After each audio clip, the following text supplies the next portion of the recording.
நம்பிக்கை எல்லாம் மனசுல ஒரு பிரார்த்தனையோடு இருந்தா என்ன நடக்கும்?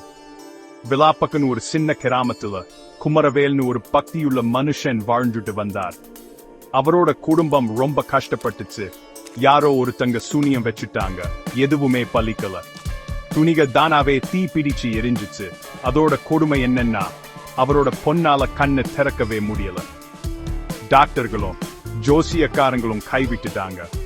வேற வழி எல்லாம் குமரவேல் தன்னோட பொண்ண பெரியவா கிட்ட சூட்டிட்டு போனார். மனசு நிறைய வலியோடு, உங்களோட ஆசீர்வாதம் மட்டும்தான் என் குழந்தையை காப்பாத்த முடியும் அப்படின்னு கெஞ்சினார். பெரியவா அந்த பொண்ணோட முடிய கண்களை ஆழ்ந்து பார்த்தார். கொஞ்ச நேரம் கழிச்சு அவங்க துர்க்கை அம்மன் கோவிலுக்கு போக சொன்னார்.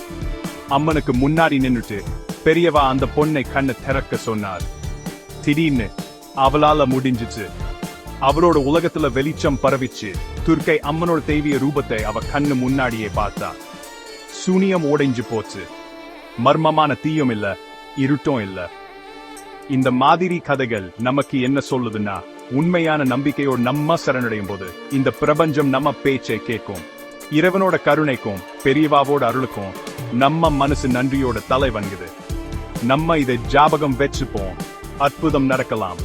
சில சமயம் அதுக்கு தேவையானது ஒரு பிரார்த்தனை, ஒரு ஆசீர்வாதம், அசைக்க முடியாத நம்பிக்கை மட்டும்தான்.